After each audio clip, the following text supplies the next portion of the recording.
Hello, gorgeous. Today we're watching Turnoffs and Icks. Okay, some turn off in guys. The first one is when you guys talk to a lot of girls. Like, this is so unattractive because why do you need to talk to a lot of girls, especially if you're flirty with them? We don't understand that. There's a lot of guys who just talk to a lot of girls while talking to us, and it's so unattractive because it's like, why do you need other girls' attention and not have enough with like our attention? It's just unattractive. I'm sure you guys would think the same way if we talk to a lot of guys. The second one is when you guys are rude to other people and us. It's not even in a playful way. You guys are just straight up rude. You don't know how to respect people. You just have no manners. This is so unattractive because, like, you will never change. The third one is when you guys don't put in the effort to be a gentleman. Like, you guys can't open the door for us. You can't even pay most of the time. Like, we get it. We'll pay once in a while. But if you don't even pay for the first date or, like, on our birthdays, you guys don't put in enough effort, we notice that. And you can't just, like, do gentleman stuff for us. So it's, like, really unattractive when a guy does not know how to be a gentleman. Who are you dating? I feel like being a gentleman is bare minimum. I haven't met another man who won't pay for a first date in a very long time, personally. So I don't understand who are these people that you are finding, that you are dating. I hear about this a lot on the internet specifically. So I'm going to assume it's younger men, but I feel like there are women in their 30s as well who experience this. Let me know in the comments below because I have personally not run into a man who won't pay on a first date unless he's young and stupid or just stupid. But it's been a long time. Thank goodness. Thank goodness I don't have to deal with this. What's something a guy says that turns you off? When he tells me he listens to Taylor Swift, not because he's a Swiftie, because he's a What's something a guy says that's a turn off? When he says I'm him. Like, you're not him, bro. You're not him. What's something a guy says that's a turn off? It's not really what he says, but like if his name starts with a J. What's something a guy says that's a turn off? I got a girl best friend. No female friends. All my male friends are married, and I talk to the male friends through the female friends, unless we're childhood friends and we're like brother and sister where we punch each other. Like typical sibling things. However, this is not, in this new day and age, men and women are allowed to be friends. Yes, I get that, but there are a lot of, that's a whole video in itself. I think if you were romantic and realize it didn't work out, that's when you can be friends and realize, oh, okay, we're genuinely friends. We're not attracted to each other in that sense, or it just doesn't work in that sense. We might still be technically attracted to each other, think each other is lovely, but it just doesn't work that way. And so our relationship downgraded to being close acquaintances, or even what you might consider as friends because you guys objectively see each other's situations and different scenarios, etc., etc. It's good to have that third party to gain a perspective from.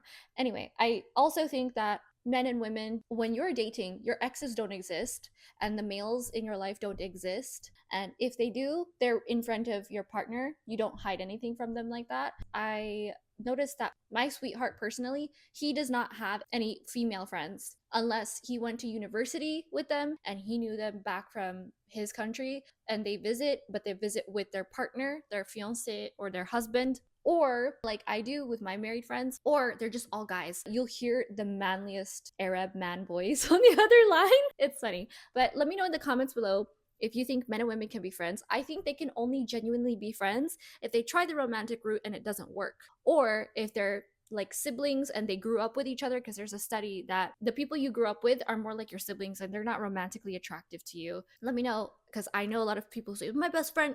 I've seen so many Reddits where a guy will act like he is a best friend and says, I've been her friend for 11 years because I'm trying to get with her, even though she's with another guy. Guys will do that. They'll do that, and it's very common, and I've seen it. I've experienced it myself. I had a girlfriend say, I have a lot of girlfriends, but all my male friends are in love with me. Girl, they're not your friends. They are not your friends. They want something. They'll be super nice to you when they want physicality, but then they're not your actual friends. After that, once they get what they want, clarity. So don't fool yourself, ladies, into thinking that he's your friend. Don't men, performative allies, whatever you want to have, feminist men, they want you to give up your bodies. They want you to give up your wallet to pay for yourself. They want you, don't side with them. They're not your allies. They want something from you. Anyway.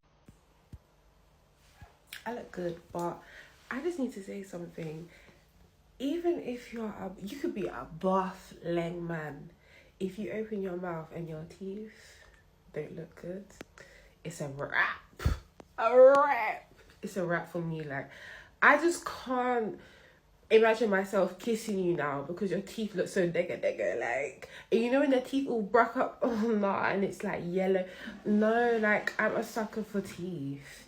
So even if you're a buff man and you open your mouth and your teeth look butters, I'm not trying to you, because now you've put me off from kissing you. I'm scared I'm gonna catch something. Let's say that. So what is your definition? That's what I'm curious about. I'm not criticizing you in a negative way. I'm just saying, objectively speaking, this is what I see. What do you classify as bad teeth? Let me know in the comments below if this bothers you and what your icks and turnoffs are. Let's talk about 8 turnoffs that guys do that instantly kill the vibe. Guys, if you're watching this and you do any of these things, cut it out. And girls, if you notice this about your man, it's totally reasonable to get the ick. Number 1, bragging too much. Yes, it is attractive to be successful. However, it's the biggest ick ever when a guy is flexing all his money, his cars, his designer shit. No, let all of that speak for itself. Number 2, being rude to service workers. You could be fucking Channing Tatum. If you're rude to a service worker, you are disgusting to me. Number 3, talking about how hot other girls are in front of you. This man's attention should be on you. Even if the girl is beyond gorgeous, he doesn't need to comment on it, and it's disrespectful to you. Number 4, making everything a sexual joke. You can just tell when they're like horny little boys that have to sexualize everything, especially when you're trying to have a serious conversation. Number 5, talking bad about his ex nonstop. Like, of course, you're gonna have the initial conversation about why you and your ex broke up, but after that, if he continues to bring up his ex, it's just getting like excessive and weird. Number 6, no emotional awareness. He like doesn't understand where your feelings are coming from. He thinks you're too sensitive or doesn't take accountability. Let's talk about 8 turnoffs that guys do that instantly kill the vibe. Guys, if you're watching this and you do any of these things, cut it out. And girls, if you notice this about your man, it's totally reasonable to get the ick. Number 1, bragging too much. Yes, it is attractive to be successful. However, it's the biggest ick ever when a guy is flexing all of his money, his cars, his designer shit. No, let all of that speak for itself. Number 2, being rude to service workers. You could be fucking Channing Tatum. If you're rude to a service worker, you are disgusting to me. Number 3, talking about how hot other girls are in front of you. This man's attention should be on you. Even if the girl is beyond gorgeous, he doesn't need to comment on it, and it's disrespectful to you. Number 4, making everything a sexual joke. You can just tell when they're like horny little boys that have to sexualize everything, especially when you're trying to have a serious conversation. Number 5, talking bad about his ex nonstop. Like, of course, you're gonna have the initial conversation about why you and your ex broke up, but after that, if he continues to bring up his ex, it's just getting like excessive and weird. Number 6, no emotional awareness. He like doesn't understand where your feelings are coming from. He thinks you're too sensitive or doesn't take accountability. Number 7, he tries to humble you. I'll just make like backhanded comments about like your career or your appearance, things that actually affect you that bring you down. And number 8, lack of ambition. He does not need to be a billionaire, but there is nothing more unattractive than a guy that isn't motivated to do well. Okay, I think this is a really interesting one because you made a lot of really good points. But who are you dating? Who are these people? They sound really immature. They sound 12 years old. These sound like the boys I grew up with when they were 11, 12 years old and said obnoxious things. But once they hit 12, 13, they realize that they need to be men because they hit puberty, probably. I don't know. But this sounds like some boy things. If I do run into an adult who is like this, I wouldn't know how to react because this is shocking. I don't understand a lot of these things. Who do you think you are? You think you're better than other people for what? What makes you think that you're competing with a woman? And by the way, these are things that repel either gender, repel either party, whoever is dating. This is not just, oh, icks from guys. No, girls do this too. It's really gross. I remember one time a guy was bragging. The first thing he said, my girlfriend introduced us and said, I think this guy would really like you. You're his type. I met him. The first thing he did, He was 20 minutes late. He didn't put his keys down. He threw his keys down on the table. He said, I was busy parking my car. Sorry it took so long. I just got this new car. It's very expensive. That's the first thing he said. And I walked away while he was mid sentence. I was not interested, especially if you have money, you don't need to announce it. The emptiest piggy banks rattle the loudest. You didn't chauffeur me here on a helicopter to this date. You think you have a lot of money? Welcome to Los Angeles. I haven't only lived in Los Angeles. This is just one of the metropolitan hubs of people with money, and there's always going to be someone with more money than you. So why is that the thing that you're flexing? Flex who you are. Flex who you are good at being, and that's you, not cosplaying as a rich person. Because if you can't afford your car, you won't be too delicate about your car, and you would just have someone valet it, new or not. So you can't afford your car. You're living beyond your means because you're being precious with these items. Take care of your things, yes, but we had a valet in the front. Give the valet a decent tip and say, put this car in the front, watch it. Also, valets will put, if you have a really, really nice car, they will put your car in the very front to show that they have exclusive clientele here. So I don't understand this at all. Turn off for me, can't swim. If you can't swim, honey, I mean, the earth is 80% water. So if there's, if there's a tsunami and you trying to get on my back, bye, bitch. I'm doing me. I'm doing me. Picky eater is a genius one because personally, picky eaters bother me. I love exotic foods. I've traveled extensively through several continents. I love trying new things, being adventurous. Even if I only try it once, a lot of people don't even venture out because they're so comfortable. And if you ask a lot of grown men what their favorite food is, they will say, my mom's pasta. You have no idea how many times I've heard this. It's usually people who haven't traveled that much. I think that's a good sign because it means that their mother raised them well or their dad raised them well if they like their dad's fish. But it's bad if you give them a little bit and they don't even try it. Give them a little bit on their plate, try it, see if you like it. Not trying at all makes me think you're an absolute loser. It's a sign of closed-mindedness. The number one attractive thing studied all throughout the world that is deemed attractive universally is curiosity. It's always very sexy when someone is open-minded and willing to try. They don't necessarily have to like the thing. They don't have to be converted to the entire culture just to appreciate it. They can simply just try it and give their genuine opinion. You say, this is not for me, but thanks for the experience. I never would have tried it otherwise. There's always a nice way to say things. Guys, if you want to be attractive, this is something you must never do. This always really bothered me too because Carrie Bradshaw from Sex and the City did this all the time and it was super annoying. Never ever dress for a date like you're going to the ball. Here's why. It says overdressing for a date, including wearing something more evening during the day, expensive labels, or something that looks uncomfortable, makes it look like you put hours into getting ready. This immediately throws off the power balance and makes them think you're obsessed, even if you're not. I think she's absolutely 100% incorrect because once it hits 6 p.m., all bets are off. It's black tie. I will wear my opera gloves. I will wear my full gems. I live in Los Angeles. There's a time and place. In New York, absolutely. I'm going to have reservations. I'm going to have my stilettos ready. I'm going to have my evening bag ready. It's a full thing. She's 100% incorrect. Especially in Miami, you'll find a lot of women in a full gown at lunchtime and stilettos, platform stilettos, huge earrings. These are small for me. I don't know if you just have really low standards or if you just prefer more casual dates. I love fresh flowers, white tablecloths, the works, and that's just when I'm on my own. My standards already by myself are really high. My sweetheart standards are pretty much parallel, if not higher or as high as mine can be. When it comes to a lunch date, you still dress up. You still dress respectfully. It doesn't have to be stilettos. The rule is after 6 p.m. stilettos. You can still wear chunky heels. You can wear flats. You don't have to show out on a first date. You don't have to show skin on a first date. You simply show up with a high neck. My girlfriend's rule is do not dress super sexy on a first date. Just get to know the person, break the ice, introduce yourself. But it depends how long you've been dating. It depends on what type of people you are, what you like. If you go to the opera all the time, if you go to a different restaurant all the time. I have a couple of friends who are married. They dress to the nines all the time. The wife especially does, because if you want to see how rich a man is, look at the wife. If she is thriving, if she looks like $1,000,000, if she has light, positive energy, if she is smiling, walking on air, that's a good sign. That's a good relationship most of the time. Sometimes it's they're doing a show, but usually if the wife is driving a nice car, if she's doing well, if she's eating well, if she works out, or if she's plumping up, whether she's pregnant or because her husband wants her to cook, or he can provide all the groceries, or a personal chef. That's a good sign. All signs of prosperity in different cultures across the way. Dressing up is a sign of respect, even for yourself.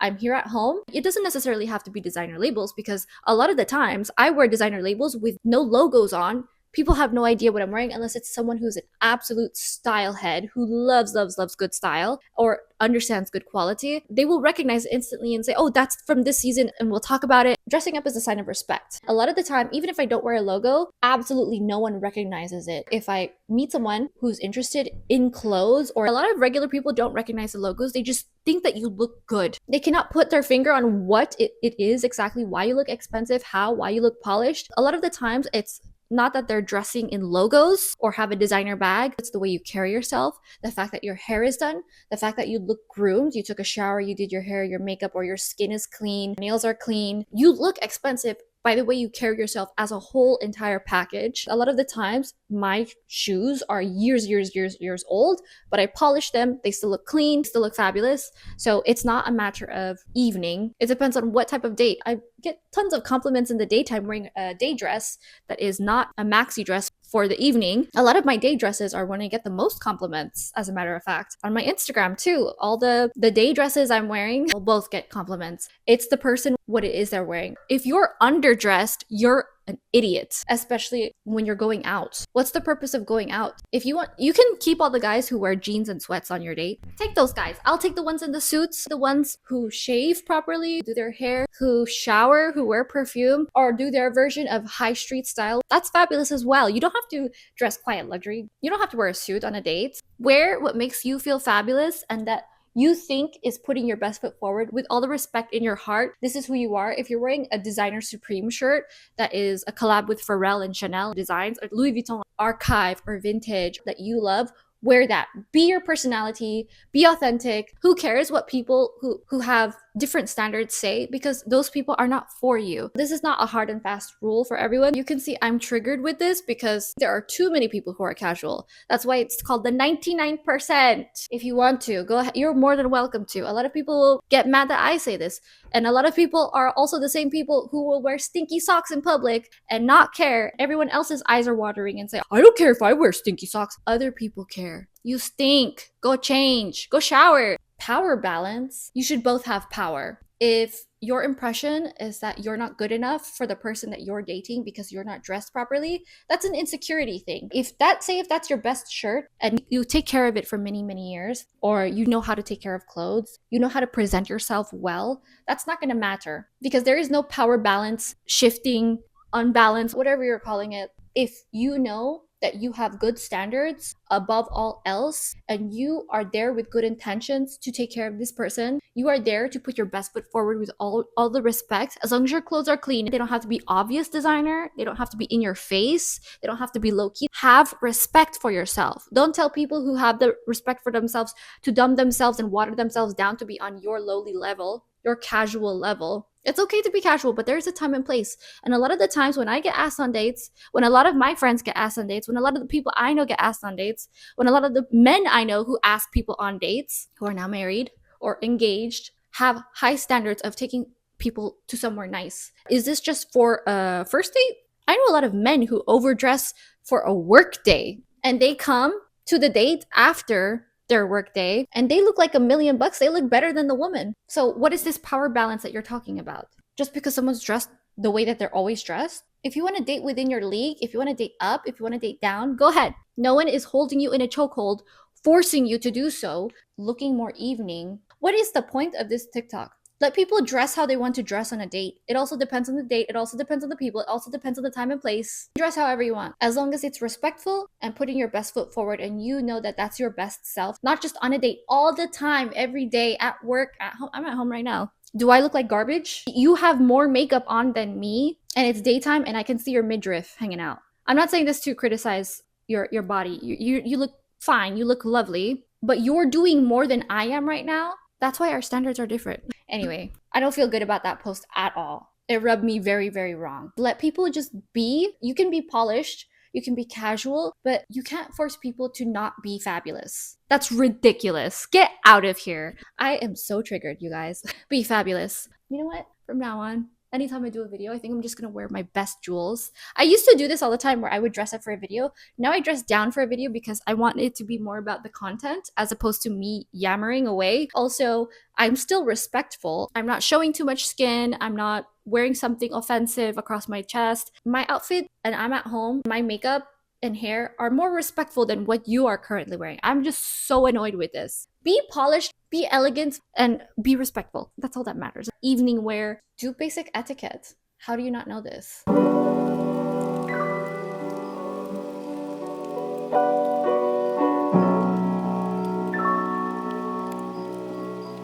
That says, you can never bring a man to your level. He will always bring you to his. If his life is a mess, yours will be too, so choose wisely. I think this is a good point because a lot of women put our men on a pedestal usually, and we have respect for them, so we will match their energy. If his energy is a low vibration, it's gonna shine through you.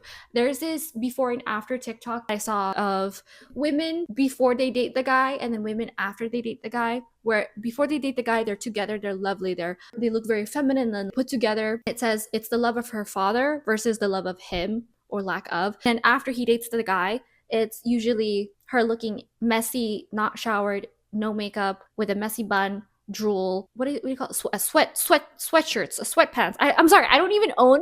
I have one sweatshirt I got to work out in the cold. I don't use this vocabulary a lot. I just genuinely try not to have outfits that are too casual, even when I'm working out, because I want to feel confident. I don't want to look like I'm showing off at the gym. The gym is the one place I want to be invisible. Anytime I go out, really, I want to be invisible. The fact that I'm so ethnically ambiguous, I'm never going to be invisible. People are always going to notice that I look different. These are the biggest turnoffs every girl has for a guy. Starting off number one, they end up defending a girlfriend over you. Understand in a relationship, you could have friends that are girls, but the moment that you decide to put her over me, that's when we're gonna have problems. Why would you defend a girl that you're not even dating over a girl that you're actually dating? Well, you should just be dating her over me, because if she's gonna be the first person that you're gonna defend over your own girlfriend, then I'm not gonna want to date you. Obviously, when it is a reasonable situation, I completely understand you should defend the girl that is your friend to your girlfriend. I just feel like a girl's intuition is always right, and if you have a problem with one of your boyfriend's girlfriends, then you should speak up about it. And if he defends her, then that is a big problem, because even if you do feel like she is a threat to your relationship, your boyfriend should completely understand that. That is just a subtle warning that he will choose honestly anybody over you. The worst thing that a guy could do is blame how they feel on their friends. This means if you're arguing with a guy or your boyfriend or someone that you're talking to and they go, oh, like my friends didn't like when you did this, even if they hit you with, oh, my mom found it disrespectful when you did this, I don't understand why you're basically telling me the way that you feel, but you're blaming it on somebody else. Because if you really felt that way too, you shouldn't be putting the blame on your friends or your parents or anybody other than yourself. I feel like this is the biggest turn off in a guy. Like, I don't care if your friends thought that what I did wasn't nice, but you should just blame it on yourself before you blame it on other people. The time when a guy does say this and they blame the way that they feel on their friends, the girl just ends up having a problem with his friend. Now, honestly, these friends probably don't care, and your boyfriend was just trying to find somebody to blame for the way that he felt. I don't know, for me, that is just the biggest turn off ever. Number three, the worst thing that a guy can do is tell a girl to relax. If you are in an argument with your boyfriend and he hits you with the you need to relax, honestly, that would just make me more mad. Telling me to relax is not going to do anything other than make me more mad. Oh, anyways, if you guys want a part two, let me know, but I love you guys so much. I'm gonna go finish my makeup and we will talk soon. Bye. This is really interesting because I actually make a point of this where I stopped telling my friends and family my problems, and it has made a world of difference. Unless something really big happened, say for example, if we broke up, then I would announce it and I would say, just as an aside, briefly in passing, not necessarily as if it's the big piece of news. I do not need carrying. I can handle all of this by myself. I'm an adult. What can I not handle? If I'm out in public, it's most likely that I've already reconciled, already made my peace with it. If I'm super depressed, I will just stay home and not be a problem for anybody else, not bring up my problems, not complain, not criticize. But the thing is, you have some friends that you're really close to, but you cannot update them in real time all of the time, especially if it's a fight. Just wait it out. Give it a day, give it 2, give it 3, possibly even a week or 2. Depends on your situation. Solve things quickly, personally. I do not feel it's good to share your problems with other people. With your journal, with your counselor, with your therapist, perhaps. Because anytime something goes wrong, they will say, I told you you should have done this. A lot of friends won't really listen to the situation, or they don't know him very well, because it's possible that this your partner has not met everyone in your family and your friends group. So they're going to judge him based on your criticisms. Sometimes you'll say things out of you being upset, or it's not the right time to say things, or you just shouldn't be saying anything at all. So they'll hold that against you later and say, but he's like this. You don't want to take them on a roller coaster ride. So keep your problems to yourself. Once they're solved, or if they're close to getting solved, you can let your friends know. If it comes up, if it's natural, not just bring up problems out of the blue. If you're really close friends for years, even then, I would still not mention my problems as they're happening, because sometimes they'll contact you, they'll say, hey, what's going on? What are you up to? And you're in the middle of crying from a really bad fight and you just need time to yourself. What you simply can do is, hey, I can't talk right now. Let me get back to you later. Communicate. Keep it limited, vague information. Don't give every single detail, because you don't want your friends bringing that up again later in case something else happens. You want to be able to handle it with the person who has all the information, which is your partner, hopefully. Don't reach out to their family. Don't reach out to anybody talking about your problems. Deal with them. Solve them in front of you. It really is a turnoff when they say, my friend said. It's one thing if you bring up something that came to your attention. For example, I was talking with my friend. She noticed something that that didn't even cross my mind, and I was wondering your thoughts on this. It's a bit more egalitarian, more forgiving. That's a bit disrespectful because they're not included in the relationship. Let me know what you guys think in the comments below. A lot of people are very willy-nilly and free, and I feel like that's an American thing, where a lot of people will tell you about their divorce, total strangers on the train. They will tell you about their kidney transplant. They're a bit more open. It's good to have a bit more of a boundary. Talk about good things. My friends personally, if I do talk about my problems, they will want to solve it with me there and then. They don't want to hear about the drama. They will want to say, okay, what do we got to do to get rid of the situation if it's bad? If it's good, they'll say mazel tov. It's really important that you have a good circle around you, not just people who want to be entertained by your drama, by your draining your energy. Don't make it super heavy. Don't be negative. Just relax. Have a good time. You're there to be support if anyone else needs it, but this is not that scenario. You are not giving information about your personal life anywhere. You can give that information. That's okay after the fact. If things are fine now, then okay, tell me about your crazy stories. If you can laugh about it, that's a good sign. I'm gonna wash my eyes out with bleach because this was a lot. قوموا بزيارة الويب سايت stylegr.com واشتركوا للحصول على أفكار ملابس أسبوعية مجانية ونصائح للعناية الشخصية. تابعوني على انستغرام لاجيا غارسيا للحصول على تحديثات يومية، واقرأوا مدوناتي لاستكشاف أعمق. شكرا.